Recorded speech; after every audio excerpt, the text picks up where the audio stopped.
Salut, c'est François. On se retrouve pour Automatin et pour Portrait chinois. Et aujourd'hui, j'ai un invité journaliste et camarade, Nicolas Meunier, qui, en plus d'écrire tout plein de belles choses sur tout plein de belles voitures, a écrit un livre très sympa et puis qui est un petit peu polémique, il l'a fait volontairement, mais en tout cas le sujet est pertinent et ce qu'il dit, je le trouve, est exactement le reflet de la réalité. Et le texte, c'est l'arnaque de la voiture propre. C'est tout dire.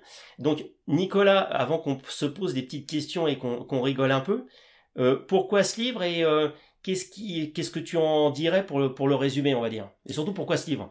Alors pourquoi ce livre? Parce que je me suis toujours intéressé à la voiture électrique depuis que c'est arrivé. Alors enfin, pas depuis que c'est arrivé, parce que la voiture aussi électrique est aussi vieille que l'automobile, mais depuis qu'on en reparle, on va dire ça fait 15 ans, c'est quelque chose que j'ai suivi de près. Et j'ai commencé à les essayer toutes, vraiment, et à les essayer vraiment. C'est-à-dire quand on nous promettait qu'une voiture était capable de faire un long trajet, j'ai testé sur un trajet, voir si c'était possible, voir si la recharge rapide fonctionnait ou pas. Et là, je me suis aperçu que les belles promesses n'étaient pas toujours conformes à la réalité. Oh, c'est gentil, les promesses pas conformes. Donc, je précise aussi un point, c'est que moi, j'ai un peu découvert plus Nicolas. C'est quand il a essayé en shadow la petite amie électrique. Alors, on a aimé tous les deux la voiture. Ouais, complètement. Voilà. Et c'est vrai que pour moi, c'est une des personnes avec notre ami Fontanier qui, je trouve, sont pertinents sur les essais de véhicules électriques ou hybrides. C'est-à-dire, vous racontez des choses où on voit que vous avez de l'expérience. Donc voilà. Ah, on essaye, ouais. Et bizarrement, d'ailleurs, c'est même plus facile de faire des longs trajets en voiture électrique et de charger en trouvant une borne rapide sur une autoroute que de charger au quotidien en bas de chez soi. Et donc voilà, je voulais parler un peu de tout ça. C'est le sujet dont je parle régulièrement sur le site internet de Challenge. Et à chaque fois, on voit que la sauce prend, que les gens sont intéressés par ces sujets, que ils ont vraiment envie de savoir ce qui se passe en réalité quand on vit avec une voiture électrique, et également de voir à quel point les autonomies annoncées sont vraies ou pas en conditions réelles. Et on est d'accord que la question, elle est la voiture électrique, mais ton livre, il parle surtout de la problématique de comment veut-on la chimère de la voiture propre, c'est-à-dire pas seulement électrique. C'est ça, et donc c'est pour ça, en fait, tout le monde, en lisant le titre, disent encore un anti-voiture électrique, alors qu'il n'y a même pas voiture électrique dans le titre, c'est voiture propre. Et l'arnaque de la voiture propre, pour moi, c'est qu'on veut nous faire croire que les voitures électriques sont des voitures propres, alors qu'une voiture propre, par définition, ça n'existe pas. C'est, tout objet manufacturé, toute activité humaine a un impact sur l'environnement.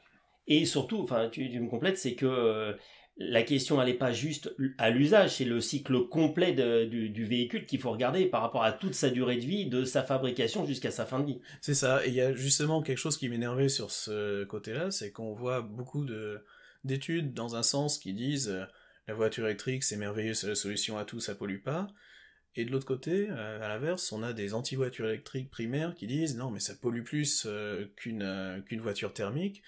Et pour moi, ces mauvaises foi, dans un sens comme dans l'autre, m'énervaient, donc, comme toujours, la réalité se situe un petit peu au milieu, et j'ai l'impression que personne ne cherche à nuancer, on va faire des gros titres, avec soit anti-voiture électrique, soit pro-voiture électrique, sans aller chercher dans la nuance, et en fait, j'ai voulu essayer de mettre en avant que la voiture électrique peut convenir à certains cas, dans certains cas c'est très intéressant, en termes d'écologie, en termes d'usage. Je pense que la technologie n'est pas encore dit son dernier mot, que ça peut évoluer ou qu'on peut vraiment améliorer sur tous les plans. Et d'un autre côté, par contre, vouloir faire adopter des voitures électriques à 100% de la population, comme c'est un peu ce qu'on entend aujourd'hui dans les discours politiques, là pour moi c'est complètement débile. Bon voilà, donc vous avez eu l'essentiel. Moi je trouve que c'est intéressant acheter le livre de Nicolas parce que ça vous permettra, je trouve, d'avoir une vision honnête et transversale de pourquoi, comment et les choses positives qu'on retrouve dans les voitures propres entre guillemets, mais aussi ce qu'on essaie de nous vendre pour nous convaincre que c'est la solution miracle et qui malheureusement n'existe pas. Donc la deuxième partie qui est plus rigolote, où on va parler de trucs qui polluent, qui font du bruit et qui font prout-prout, c'est le portrait chinois de Nicolas. Et ma première question, elle est toujours la même, c'est quand quelle que soit la voiture, on y reviendra, mais c'est quoi ton endroit préféré que tu as eu ou que tu as habituel pour aller rouler, où tu vas?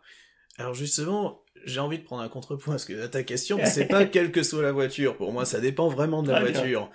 Et alors moi, j'ai un souvenir ému avec ma voiture, qui est une Mini Cooper, enfin il y a 10 ans, où j'étais en vacances en Auvergne, c'était la route entre Saint-Flour et Le Puy-en-Velay. Donc ça doit faire, je sais pas, une quarantaine de kilomètres.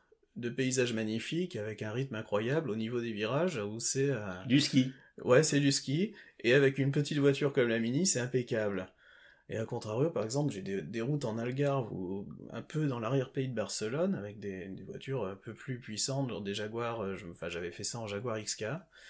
Et là, c'est pareil, on prend un pied formidable, mais il y a plus de largeur, plus de vitesse aussi, et c'est pas le même trip. Et ensuite, alors là, je vais peut-être te faire bondir en tant qu'amateur automobile, mais de temps en temps, faire, je sais pas, 500-600 bornes dans une voiture presque toute automatisée, avec une bonne sono silencieuse, luxueuse, confortable, bah, c'est une expérience sympa aussi. Ça permet d'évacuer un peu ses pensées, de se recentrer, de faire c'est un moment de détente, à écouter de la musique et de réflexion. Bah, ouais. Alors, du coup, écouter de la musique, tu vois, quand on a discuté, préparé l'émission, il me dit, est-ce qu'on suit bien l'ordre des questions? J'ai dit, non, c'est le bazar, c'est chez moi, on fait ce qu'on veut. Donc, du coup, on va changer les trucs. Donc, tu parles de musique. Alors, donc, dans la voiture. Alors, tu vois, si tu me dis que si t'es en Algarve, t'as une musique, et si t'es dans la voiture hyper silencieuse, c'est une autre musique, je te tape. Non, je rigole. Alors, qu'est-ce que t'écoutes? Qu'est-ce qui, pour toi, quand t'es dans une voiture et que tu te fais plaisir, qu'est-ce qui passe derrière?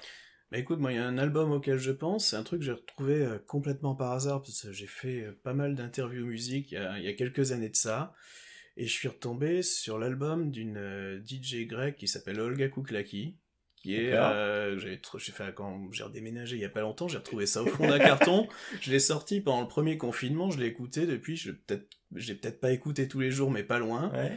Et c'est franchement pas mal. Et il y a un titre justement qui s'appelle Gas Station, donc qui est parfaitement adapté à l'automobile. Donc c'est de l'électro chanté avec une voix, enfin c'est assez particulière, assez sensuelle. Franchement c'est un truc dont je me lasse pas depuis un an quoi. Bah tu m'enverras le lien, on mettra un petit extrait à la fin du portrait chez moi. Vous aurez un petit extrait de ce mois-ci je veux découvrir. Bah du coup voiture moto, enfin véhicule préféré, c'est quoi que t'as eu, que t'as pas eu, voilà, c'est quoi ce qui te fait vibrer, ce qui te vient comme ça là? Alors ça sera que j'ai pas eu et que j'ai même pas conduit, ce qui peut être paradoxal vu que j'en essaye à longueur d'année. Moi en fait j'ai toujours été attiré par l'automobile, d'abord par le style et par le design. Et donc la voiture que je vais te citer, c'est une Spyker C8 la violette. Ah oui, donc t'es un vrai névropathe, d'accord. Ouais, exactement. J'ai toujours aimé ce style un peu baroque, cet intérieur, enfin, vraiment complètement incroyable. Puis bon, le V8 Audi a une sonorité pas dégueulasse quand même, donc.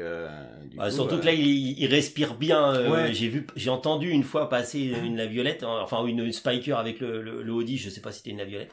Et en effet, on sentait qu'il avait des grands poumons et qu'il respirait bien. D'accord. Et donc, bah, du coup, on va sur on parle du bruit. Pareil, je rebondis. Ouais. Alors, son moteur, à part le V8 Audi, il y a autre chose qui fait vibrer tes neurones et ton. Ouais, ton moi c'est V8 en général quand même. Ouais, d'accord. Tu vas partir, hein, parce que moi j'aime pas. Alors donc, pas trop le V8 américain des années 70, le glou-glou. Alors c'est sympa, mais ça manque de variété. Ensuite, le V8 italien qui monte trop loin et tours, moyen aussi, c'est plutôt l'entre-deux, tu vois. Alors le V8 américain moderne ou certains V8 allemands qui arrivent à avoir un peu de tessiture à tous les régimes. Donc par exemple, Mustang, la dernière Mustang aussi. Mais alors, je vais te citer d'autres V8, mais ils ont tous un peu de consanguinité quand même. T'as le V8 Mustang 5 litres. Ouais. V8 Aston et V8 Jaguar qui ont tous des éléments communs au niveau de la conception quand même. Non, bon, le V8 Mustang, c'est vrai que j'ai fait un petit truc en Floride, c'est vrai qu'il est pas mal quand t'as le pack je sais plus quoi pour avoir le son qui tu changes, tu sais le bruit. Ouais. C'est pas mal. Bah depuis qu'ils l'ont restylé la Mustang là, parce que avant sur la dernière Mustang en première phase, en effet ça chantait pas et là ils ont avec l'option en effet comme tu dis ça change tout. Bon et donc avec la Mustang ou avec une autre en toute illégalité, j'espère, c'est quoi quand je parle souvent je pose la question du record de vitesse, c'est pas de dire le maxi, c'est plus l'endroit, le moment, le truc qui fait qu'il y a une histoire de vitesse automobile. Alors, ouais. Voilà. Bah, le record de vitesse, moi, c'est 350. Ah, c'est pas mal, ça commence C'est à être pas mal, correct. ouais. Ouais. Donc c'était il y a pas si longtemps, c'était sur une base militaire à Landivisio en Bugatti Chiron Pur Sport. Ah ouais, d'accord. Donc le mec, il, quand même, vous avez vu, là, il fait le prince. Alors par contre, bon, avant, il vous a dit qu'il roulait en mini il y a 10 ans quand même, hein, parce qu'on va recalibrer un peu, parce que là, tout de suite, il fait le bamban. Bon, d'accord, ça va, c'est accepté. Bon, quand je dis la marque que tu détestes, c'est une image, c'est plutôt...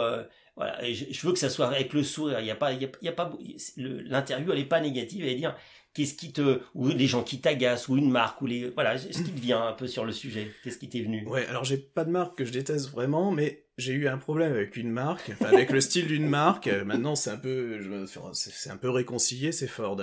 En fait, la période de style Ford pour moi entre, on va dire, allez, 2007 et 2015, ça a été très très compliqué. Je me rappelle, donc c'était la deuxième génération de C-Max, ça doit être 2010, je pense. Ils avaient présenté ça au Novotel de Beaugrenelle, donc je sais pas si tu connais ce merveilleux établissement. Ouais, c'est beau, oui. Tu vois les moquettes, Ouais. le pire, tu sais, les pires moquettes des années 80-90, on connaissait pas le monochrome. Avec les petits trucs, les petits dessins dorés sur un fond bordeaux ou des trucs comme ça. Ouais, voilà, c'est ça. Ouais. Et là-dessus, il te pose un C-Max orange Casimir. Alors c'est bien pour régler la balance des couleurs de ton appareil photo, mais à l'œil c'est quand même compliqué quoi. Et donc je trouve qu'ils ont quand même réussi. Moi j'aimais bien l'éco-sport. Non, mais je sors. Ah ouais, okay. ouais, non, tu sors, ouais.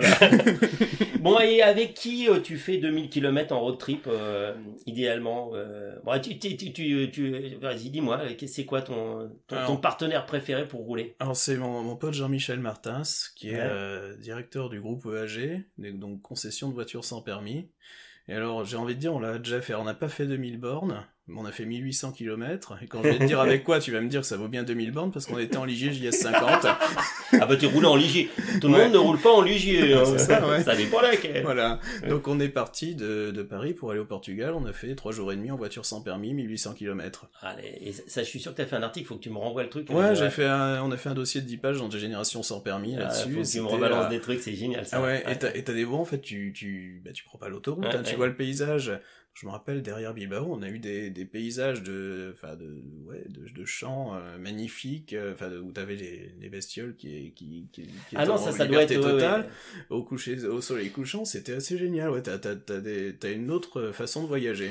Et surtout, je pense que c'est aussi moi le sujet de ma question, mais c'est ce que tu décris, c'est que c'est aussi une façon de voyager ou d'intimité avec quelqu'un où tu peux discuter et de proximité, parce que je trouve que la bagnole, ça donne ce moment où tu te parles de choses, où tu parles pas, où tu parles. C'est ça. Et c'est des grands moments, moi je trouve. Et c'est parti, tu vois, d'une phrase à la con. On se connaissait depuis des années, mais on n'avait jamais été aussi longtemps ensemble, quoi. Il me dit, un jour, comme ça, presque en déconnant, tiens, je vais aller au Portugal en voiture sans permis, tu me suis? Je lui dis, bah ouais. Et 6 mois plus tard, on le faisait, quoi. Et donc, alors comme moi je suis mauvaise langue, quand elle ne démarre pas la voiture sans permis, non, je sais pas bien, non. Quand elle ne démarre pas, quelle qu'elle soit, tu as tendance à la cajoler, à lui expliquer qu'il faudrait qu'elle fasse un effort, ou tu l'insultes violemment? Alors, ouais, ni l'un ni l'autre, je suis plutôt dans la résignation, tu vois, à dire, oh putain, ça fait chier. Je suis plutôt dans ouais. Et là, on saute à un autre sujet complet. Film bagnole, où il y a de la voiture, c'est quoi l'image, le truc pour toi qui est associé, que tu aimes, c'est quoi? Alors moi, c'est un truc peut-être un peu bizarre, c'est un film qui s'appelle Inherent Vice, qui est sorti il y a, je sais pas, 4-5 ans, peut-être un peu plus, avec Joaquin Phoenix, donc c'est un détective privé un peu raté, toujours sous acide, qui dans le San Francisco des années 70, et donc t'as toute une ambiance au niveau du tournage et tout, et tu te mets vraiment dans la peau du truc. C'est vraiment un peu en caméra subjective, où tu vois le gars qui a un moment qui est un peu trop défoncé, donc il fait son interview, il essaye, il y arrive pas, et du coup il y a son cerveau qui se braque sur le mec qui est en train de se décrotter les trous de nez au fond de la pièce, donc tu vas voir la caméra braquée sur le mec qui se décrotte les trous de nez. Et donc t'as toute une ambiance assez incroyable, avec justement des américaines des années 70, qui sont pas forcément les voitures qui me font rêver le plus, mais où t'es vraiment plongé là-dedans, quoi. Ah oui, c'est vraiment original. Bon alors, dernière question. Tu arrives au paradis, hein, malheureusement on y passera tous, tu vois, je présuppose que tout le monde arrive au paradis, moi je suis un garçon positif au fond de moi. Et donc Enzo Ferrari est là, et t'accueille, et tu lui dis quoi? Je lui dis, écoute, désolé Enzo, je suis né le 25 avril, donc je suis du signe du taureau, encore un qui va t'emmerder. Super. Merci beaucoup Nicolas Monnier. Donc je vous redonne le nom de son livre, L'arnaque de la voiture propre, chez Alerte. Alors l'éditeur c'est Hugo Doc. Et la collection c'est Alerte. Et c'est Alerte, c'est une super couverture verte. Vous allez voir, il y a le lien de toute façon pour aller l'acheter dans le descriptif de ce podcast. Merci beaucoup Nicolas et à bientôt. Et on vous aura un petit peu coup de musique de l'artiste grec juste après. Merci. Merci.